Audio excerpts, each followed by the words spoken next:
दर्शकों नमस्कार। डीडी हिमाचल से आप कार्यक्रम देख रहे हैं वागधारा। और आज इस कार्यक्रम में हम एक बहुत ही प्रसिद्ध साहित्यकार से, कवि से आपको मिलवाने जा रहे हैं। आप जानते हैं वागधारा कार्यक्रम एक ऐसा कार्यक्रम है जिसमें कवि, उपन्यासकार, साहित्यकारों से आपका परिचय होता है। और भारत देश को तो वैसे भी उत्सवों का देश कहा गया है। सबसे पहले हमारे सभी दर्शकों को भाई दूज की बहुत शुभकामनाएं। और बातचीत करते हैं आज के इस अंक में। आज हम जिस विषय को लेकर आपके समक्ष उपस्थित हुए हैं वो है मिश्रित काव्य अनंत की ओर। और इस विषय पर बातचीत हम कर रहे हैं कवि एवं कहानीकार श्री श्यामलाल गौतम जी से। गौतम जी, कार्यक्रम में आपका अभिनंदन। हमारे दर्शक जो इस कार्यक्रम से जुड़े हैं, सबसे पहले आपसे यही जानना चाहते हैं, आपका परिचय क्या है, आपकी शिक्षा कहाँ पे हुई और आपका पेशा, आपका व्यवसाय क्या रहा? सबसे पहले मैं सभी दर्शकों को और प्रदेशवासियों को नमस्कार प्रस्तुत करता हूं। उसके उपरांत मेरा जो शुरुआती मेरा जन्म एक देहात में, बिल्कुल गांव के माहौल में हुआ। शिक्षा दीक्षा वहीं हुई, प्रारंभिक भी, और ग्रेजुएशन के टाइम में मैं सर्विस में आ गया था। तो सर्विस के साथ साथ ही शिमला में ही मेरी ग्रेजुएशन और उसके बाद पोस्ट ग्रेजुएशन भी शिमला में हुई। लिखने का लगभग सन 1970 के दशक 70-72 के आसपास, जब मैं प्रभाकर की शिक्षा कर रहा था, प्रभाकर किया, उस वक्त कुछ ऐसा हुआ कि समाचार या जहाँ जो भी कुछ पढ़ना, कहीं बहुत ऐसी खराब सूचनाएं पढ़ने को मिलती थी कि समाज में हो क्या रहा है। तो बहुत खराब। तो उससे एक टीस पैदा हुई कि मैं कुछ ऐसा ईश्वर से प्रार्थना करूं। और वो प्रार्थना कविता के रूप में 1972-71 में शायद वो हुई। और वो बनी एक छोटी सी, महेश भगवान शंकर से प्रार्थना की है कि अब धरती पर बहुत पापाचार हो रहे हैं और कृपा करके यहाँ इन पापों का अंत करने के लिए पहले महाप्रलय हो जाए। श्यामलाल जी, आपने बताया आप एक साधारण परिवार में आपका जन्म हुआ, आपकी शिक्षा दीक्षा हुई, उसके बाद आप नौकरी से जुड़े और वहीं आपका रुझान साहित्य से भी हुआ। आपकी जो प्रथम रचना है जिसमें आपने महेश से प्रार्थना की है, हमारे दर्शक भी उस रचना को सुनना चाहते हैं क्योंकि वो प्रथम अंकुरण था एक साहित्य का। जी, मैं सुना देता हूँ। इसमें ये एक साधारण, ये थोड़ा क्लिष्टता का मुझे लगा कि लोगों को दूसरी कविताएं में ये क्लिष्टता नहीं मिलेगी, लेकिन ये शुरू की पहली है इसलिए, और प्रोत्साहन, इसमें पुरस्कार भी मिला है मुझे। जी। तो प्रलय याचना शीर्षक है। प्रलय याचना। हे महेश धर विकट भेष, कर तांडव नर्तन खोल केश। हे महेश धर विकट भेष, कर तांडव नर्तन खोल केश। दारुण पीड़ा विकल मही, अब महानाश को मांग रही। आहत धरणी क्षण प्रतिक्षण, हे विश्वनाथ अब सह्य नहीं। हे विश्वनाथ अब सह्य नहीं। सुलगा धर्म धरा धद की, सुलगा धर्म धरा धद की। धस चुका प्रेम पुण्य पाताल, ध्यान ज्ञान सब राख हुए। लाज नत हुआ हिमालय भाल, धर्म भ्रष्ट औपथ विहीन। अब मानवता के भग्न रूप, कण कण दिग दिग रोमांचित। व्याकुल हैं दिग्गज पंचभूत, व्याकुल है दिग्गज पंचभूत। कपटहीन अब कौन देह, कपटहीन अब कौन देह। कौन प्राण है शुभ पथगामी, क्यों घायल पावन शुचिता। प्रभुता निखरी क्यों है वानी, भस्म सात अब लाज हुई। हुई धैर्य की निर्मम हत्या, हुई धैर्य की निर्मम हत्या। दास मदन के बाल वृद्ध, कहाँ लुप्त कुचली मानवता। अहम स्वार्थ विद्वेष जलन, अहम स्वार्थ विद्वेष जलन। हिंसा में मानव की रग रग, पंच विकार बने प्यारे। पाप पपीहा पनपा पग पग। अनुप्रास। वेद शास्त्र ओंकार कहाँ, वेद शास्त्र ओंकार कहाँ। कहाँ कान की मादक बंसी, रघुवर का आदर्श विफल। सकल धरा पापों में धंसी, सकल धरा पापों में धंसी। अब शंकर भवत्रास हरो, अब शंकर भव त्रास हरो, नाश करो सब दुख वसुधा के, जहर उगल दो फणियों का, जहर उगल दो फणियों का, नव रचना हित कहो विधा से, विधाता से नई रचना के लिए कहो। मनु बुद्ध विवेक मिट गए, मनु बुद्ध विवेक मिट गए, है गीता का संदेश ध्वस्त, कहां ब्रह्म तप के, कहां ब्रह्म तप ध्यान ज्ञान, कहां ब्रह्म तप ध्यान ज्ञान, अब ज्योतिष के मर्मज्ञ भ्रष्ट, अब ज्योतिष के मर्मज्ञ भ्रष्ट। तीर्थ धाम अब तस्करगढ़, तीर्थ धाम अब तस्करगढ़, गंगा पावनता खो बैठी, अणु के दैत्यहास देख हिमखंडों में कंपन कैसी। महारुद्र कर महानाश, महारुद्र कर महानाश, त्राहि त्राहि गुंजित हो नभ में, धध के सागर की लहरें, ज्वाला फूटे तब श्वासों में, सिहर उठे भूधर अंबर, भू डोल उठे विशृंखल हो, जल थल दोनों मिल जाएं, दिग्गज कांप उठे विह्वल हो, दिग्गज कांप उठे विह्वल हो। तब पग रज के स्पर्श हेतु, तब पग रज के स्पर्श हेतु, सागर भूधर सब मिल जाएं, धरो हस्त डमरू त्रिशूल, धरो हस्त डमरू त्रिशूल, त्रिनेत्र खोल की जग जल जाए, धरो नाथ अब भीम रूप, मंथन हो धरणी सागर का, रौद्र रूप तांडव नाचो, फिर विश्व बने ये सतयुग सा, फिर विश्व बने सतयुग सा। दर्शकों, ये कविता आप सुन रहे थे श्यामलाल गौतम जी के मुखारबिंद से। श्यामलाल जी जिला सोलन के अर्की तहसील के बनिया देवी गांव के बहुत ही प्रसिद्ध साहित्यकार है, कवि है, और इनका जो साहित्य प्रेम है वो आप इनकी कविताओं से, इनकी रचनाओं से आप सुन ही रहे हैं।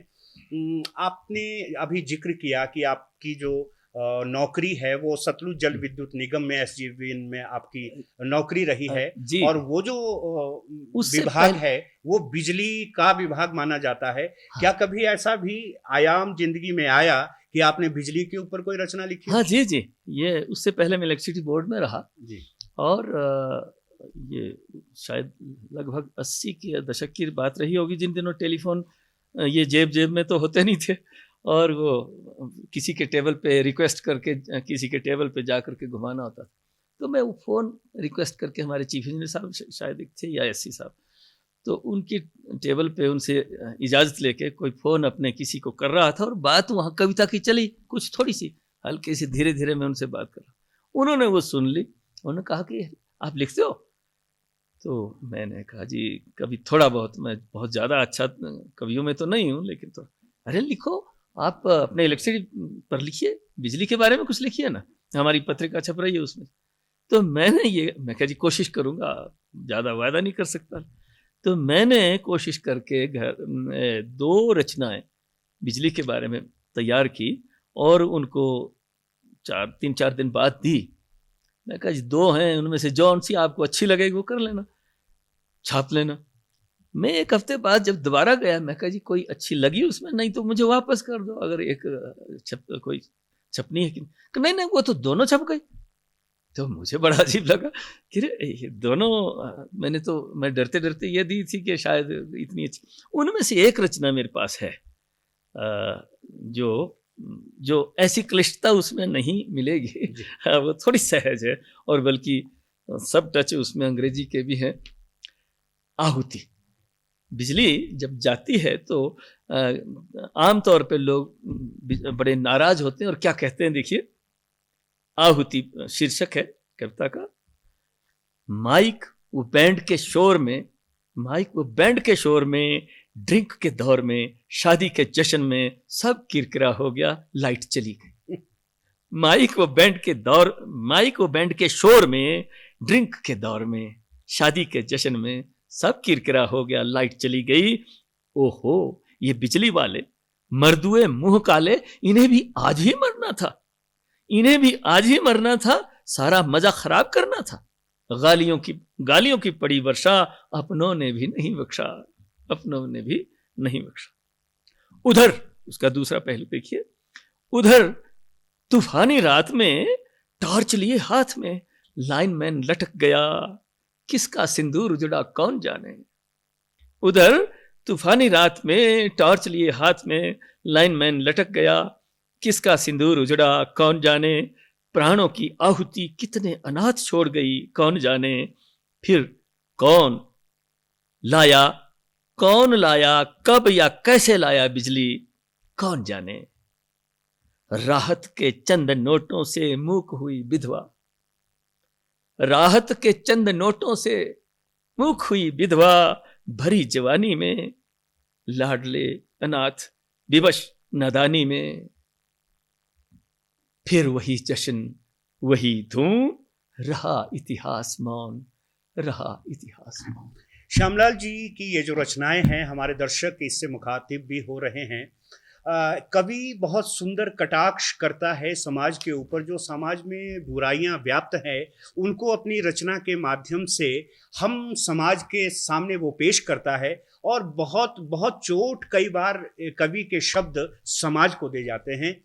श्यामलाल जी, आप बाघल रियासत के बाशिंदे हैं, वहाँ पर आपका घर है, तो कभी ऐसा भी हुआ कि आपका रुझान पहाड़ी बोली में कविता लेखन के लिए हुआ हो? हाँ यदि जी। ऐसा है तो हमारे दर्शक कोई पहाड़ी भाषा की कविता भी आपसे सुनना जी चाहते जी शुक्ला जी, कई कविताएं लिखी हैं और कुछ तो इनकी डिमांड पे भी लिखी थी। आकाशवाणी में उस वक्त दिया करता था और ये आकाशवाणी में रिकॉर्ड रही और कई बार आई। ये एक थोड़ा हास्य है, लोग बोर भी हो गए होंगे तो इसलिए थोड़ा हास्य भी बीच जी। में चाहिए। शीर्षक है मेरी प्रधाननी। ये हमारी अपनी पहाड़ी भाषा में। जी। मेरी जजमाननी से बड़ी प्रधाननी। अब आजकल तो दौर है इसका। मेरी जजमाननी से बड़ी प्रधाननी, जजमान बिगड़िया मां पितरे नहीं माननी। वो नाराज था। मेरी जजमाननी से बड़ी प्रधाननी, जजमान बिगड़िया मां पितरे नहीं माननी। बड्डी खड़पंचणी से करे रिंडनी से, बड्डी खड़पंचणी से करे रिंडनी से, लोग करे झगड़िया दे सबनी पतिंगणी से। बोट पर नहीं पाई मैं तो बेड़ा रजती आई से तो, कर रकबाड़ा किता लोके बय काई से तो, कर रकबाड़ा किता लोके बय काई से तो। टाला थी पकेस तो ना, अरे भाई टाला थी पकेस तो ना, रोटी पानी की आना, छोटू भूखे मारे जाने, पंछी तेरी गई वाण। प्यो की ये पढ़ाई क्यों थी? प्रधाननी बनाने के लिए। प्यो की ये पढ़ाई क्यों थी? बापे मेरे ब्याई कौन थी? कर राई नाश पटिया पढ़ी लिखी लियाई कौन थी? कर राई नाश पटिया पढ़ी लिखी लियाई कौन थी? बड्डी समझ आई पर मेरी कदी माननी, बड्डी समझ आई पर मेरी कदी माननी। गई कित पासे बे आवने दे मत टांगनी।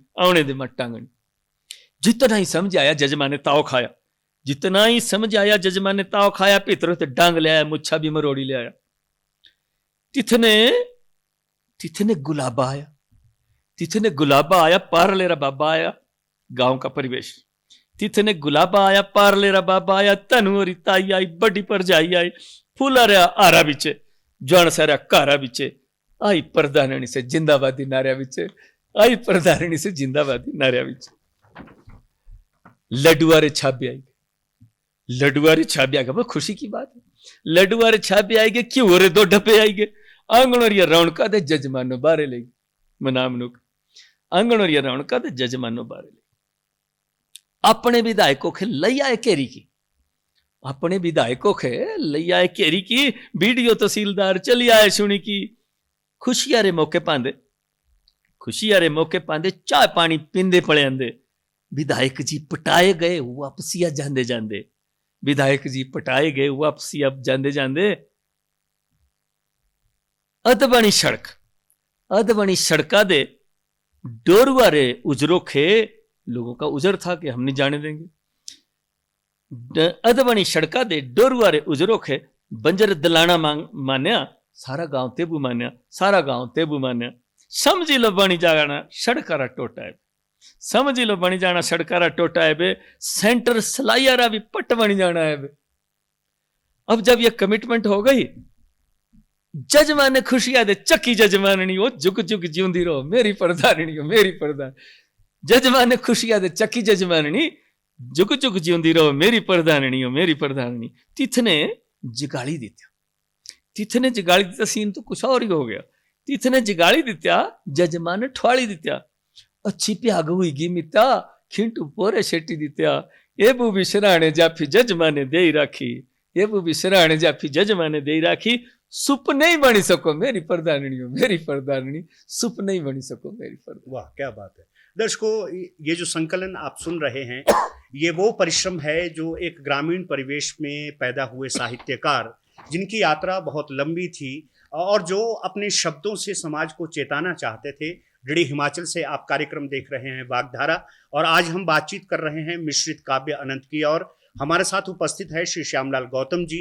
गौतम जी, हमारे दर्शक अब आपसे जानना चाहते हैं, क्योंकि आपकी जो पृष्ठभूमि है वो कृषि परिवार से रही है, आप खुद किसान है, और हमने ये भी लोगों से सुना है कि आप बहुत अच्छी बागवानी, किसानी, बहुत अच्छे पुष्प उत्पादक भी है। क्या कभी किसान के ऊपर भी आपने कलम चलाई? मेरा अधिकांश साहित्य किसान पर रहा है जी। बहुत कुछ लिखा और छपा और पुरस्कृत भी हुआ। तो उनमें से एक रचना जो पुरस्कृत हुई, प्रथम पुरस्कार उसका था, उसके कुछ अंश में, पूरी लंबी है जी। कुछ उसके खास खास अंश सुना देता हूं। अन्नदाता कि उसका कविता का शीर्षक है अन्नदाता। धरती पर केवल किसान है सबकी भूख मिटाने वाला, धरती पर केवल किसान है सबकी भूख मिटाने वाला, सबको अन्न खिलाने वाला, दूध दही घी लाने वाला, फल सब्जी दालें गुड़ चीनी तिलहन तेल उगाने वाला, तीखी गर्मी ठिठुरती सर्दी में दिन रात कमाने वाला, तीखी गर्मी ठिठुरती सर्दी में दिन रात कमाने वाला। जिस किसान के अन्न से जिंदा है महलों में रहने वाले, जिस किसान के अन्न से जिंदा है महलों में रहने वाले, उसके घर में आज है कर्जा, उसके घर में आज है कर्जा और उदासी डेरा डाले। कई कई हैं अनुदान, कई कई हैं अनुदान, मगर मिल कहाँ पाते हैं उसको, कई कई हैं अनुदान मगर मिल कहाँ पाते हैं उसको, अनजाने में बस गरीब को ठगते बैठ कर खाने वाले, ठगते बैठ कर खाने वाले। शहरों के बाशिंदे जिसके खून पसीने से पलते, उस किसान को न्याय कहाँ मिल पाया शासन के चलते। चतुर व्यापारी या बिचौलिए चालाकी कर जाते हैं, चतुर व्यापारी या बिचौलिए चालाकी कर जाते हैं, खेतों से आढ़त तक ढोकर कृषक ठगे रह जाते हैं, कृषक ठगे रह जाते हैं। नहीं मिला है नहीं मिलेगा श्रम का मोल किसानों को, नहीं नहीं मिला है नहीं मिलेगा श्रम का मोल किसानों को, दिन भर बंदर पक्षी तोते पागल करे अभागों को, रात में चैन की नींद कहाँ सूअर हिरण खरगोश चहल, गले फाड़ हो हल्ला करते मारे न इन मेहमानों को, मारे न इन मेहमानों को। अगर जंगली जानवर मारा जेल में डाला जाएगा, अगर जंगली जानवर अगर जंगली जेल में डाला जाएगा, जानवर मारा जेल में डाला जाएगा, फसल की रक्षा नहीं हुई तो भूखा मारा जाएगा, सूखा पड़ा तो मुट्ठी भर राहत सरकारी जारी होगी, पर किसान तक उसका चौथा हिस्सा ही मिल पाएगा।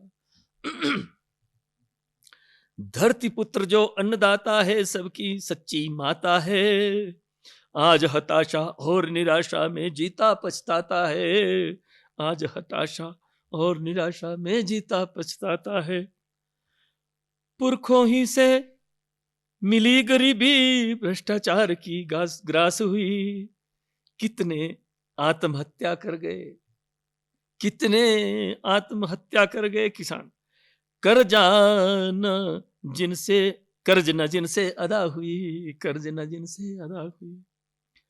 माटी कीचड़ में लथपथ जो गर्मी सर्दी में दाने बो, भात खीर रोटी घी सब्जी दूध दही खिलाए सबको, सोचो उसकी दशा जो बिगड़ी मेरी जिम्मेदारी है, सोचो उसकी दशा जो बिगड़ी मेरी हम सब की जिम्मेदारी है। जिसके अन्न से जिंदा हैं हम, क्यों हम भूल गए उसको जिसके अन्न से जिंदा हैं, क्यों हम भूल गए उसको। इनकी कविता में दर्शकों किसान के दर्द को बयां किया गया है। किसान किस परिवेश में अपना जीवन यापन करता है वो इन्होंने शब्दों में उकेरा है। आपकी क्योंकि वक्त हमारा निकल रहा है, आपकी एक बहुत अच्छी कृति जिसे मलबा कहा गया, और वो मलबा बहुत मशहूर हुआ, बहुत बड़े बड़े मंचों पर उसे प्रस्तुत भी किया गया और उसमें आपको प्रथम पुरस्कार भी प्राप्त हुआ है। मलबा हमारे दर्शक आपसे सुनना चाहते हैं। हाँ, मलबा एक बहुत छोटी सी कविता है, लेकिन सोचने पर विवश करने वाली कविता है। ये कई बार स्टेजों पर भी और छवि भी कई बार है। मलबा, देखता हूं दूर तक फैला हुआ मलबा ही मलबा, देखता हूं दूर तक फैला हुआ मलबा ही मलबा, गिजा के पिरामिड, गिजा के पिरामिड और ताज के टुकड़े, ताजमहल, गिजा के पिरामिड और ताज के टुकड़े, बम और कुतुब मीनार के टुकड़े, शून्य में तैरती धरती के टुकड़े, ग्रहों उपग्रहों सितारों के टुकड़े, देखता हूं दूर तक फैला हुआ मलबा ही। संधि की शर्तें, आज वैसा ही वक्त फिर आ चुका है। संधि की शर्तें, नीति के विषैले दांत, हस्ताक्षर दस्तावेज, काला धन शुभ लाभ, मानवता का अस्थि पिंजर, प्रगति की लाश, महलों झोंपड़ों की धज्जियां, प्रलय का अट्टहास, महलों झोंपड़ों की धज्जियां, प्रलय का अट्टहास, इतिहास की तबाही, तबाही का इतिहास, स्वयंभू मनु की स्मृति, विज्ञान की लाश, विज्ञान की लाश। हटाओ ये मलबा, हटाओ ये मलबा, ये मलबा ही मलबा, अणु की गुनाहों का पृथ्वी का मलबा, भींच लो आंखें अभी से न देखो, भींच लो आंखें अभी से न देखो, ये अपना ही कल है, ये अपना ही मलबा, ये अपना ही कल है, ये अपना ही मलबा, ये हम सब का मलबा। बहुत सुंदर रचना श्यामलाल गौतम जी आपकी। आपकी अधिकतर रचनाएं पुरस्कृत हुई है, बहुत बड़े बड़े मंचों पर उनको आपके द्वारा प्रस्तुत किया गया है। लेकिन हमारे बहुत से युवा नौजवान साथी आज कविता के क्षेत्र से जुड़ना चाहते हैं। कार्यक्रम का वक्त हो चला है। आपका संदेश ऐसे कवियों के लिए, ऐसे नौजवानों के लिए क्या है जो अभी लिखना शुरू कर रहे हैं या जो काव्य संकलन की ओर बढ़ना चाहते हैं? इसमें मैं ये किसी बड़े अच्छे कवि की थी कि 2 लाइनें कि कवि केवल मनोरंजन ही न कवि कर्म होना चाहिए, उसमें उचित उपदेश का भी कुछ मर्म होना चाहिए। तो यही कहना चाहूँगा नए लेखकों के लिए भी और सभी के लिए कि नए लेखकों के विशेष करके कि वो समाज में जो कचोटते हुए प्रश्न हैं उनको पकड़ें और उनके हल भी समाधान के दिशा में हों, कुछ ना कुछ सुझाए गए हों और ऐसी मार्मिक चीज़ों को प्रस्तुत किया जाए जो समाज में जो घुन लगे हैं, जो यहाँ की बुराइयां हैं समाज की, उनको उठाएं और उनको आगे बढ़ाएं। और विशेषकर हमारी बात हो नहीं पाई कि इसमें अध्यात्म की ओर अगर हम देखें तो एक हमारे बहुत आगे की ये वो है सोच है, बहुत पुरानी है। ऋषि मुनियों ने एक संदेश दिया है कि हमारा जो सुबह शाम का पूजा का वो है कार्यक्रम है, उसमें हम ध्यान को जरूर जोड़ें। अगर हम ध्यान करना शुरू करेंगे, ध्यान पहले लगता नहीं, उसके लिए YouTube में आप ये देख सकते हैं अखिल भारतीय संतमत सत्संग का आनंद योग। ध्यान कैसे लगे, बार बार प्रैक्टिस करने पर ध्यान लग सकता है। तो ध्यान के साथ साथ अगर कविता का कर्म भी हो, ध्यान से जुड़ा हुआ व्यक्ति ऊंचे से ऊंची बात, छोटी से छोटी समस्या को ऊंचे से ऊंचा उसका हल निकाल सकता है। ऐसा मेरा विश्वास है कि सब लोग ये अपनी पूजा में ध्यान को अवश्य जोड़े। ध्यान से उनका अपना भी बहुत बड़ा उद्धार होगा और समाज का भी उद्धार होगा। श्यामलाल गौतम जी, आज आप कार्यक्रम में आए, इतनी महत्वपूर्ण चर्चा आपने इस कार्यक्रम में की है। और आपने जहां अपनी कृतियों को हमारे दर्शकों के सन्मुख रखा, वहीं आपने एक गुजारिश भी नए कवियों से की है कि समाज के ऐसे ऐसे पहलू को वो देखे, ऐसे पहलू को वो जांचे जिसकी ज़रूरत हमारे समाज को बहुत इस समय में है। बहरहाल आप कार्यक्रम में आए, इतनी महत्वपूर्ण चर्चाएं आपकी हमारे दर्शकों के साथ साझा हुई। कार्यक्रम में आने के लिए आपका बेहद शुक्रिया। दर्शकों, आज के कार्यक्रम में हम बातचीत कर रहे थे श्यामलाल गौतम जी से। श्यामलाल गौतम जी जिला सोलन के महान साहित्यकार है, कवि हैं और विद्युत विभाग से ये रिटायर होने के बाद आज भी कविता लेखन से जुड़े हैं और अपने परिवेश में, अपने समाज में बहुत से लोगों को जागृत भी करते रहते हैं। आज की वाग्धारा कार्यक्रम को यहीं संपन्न करें। आज्ञा दें। नमस्कार।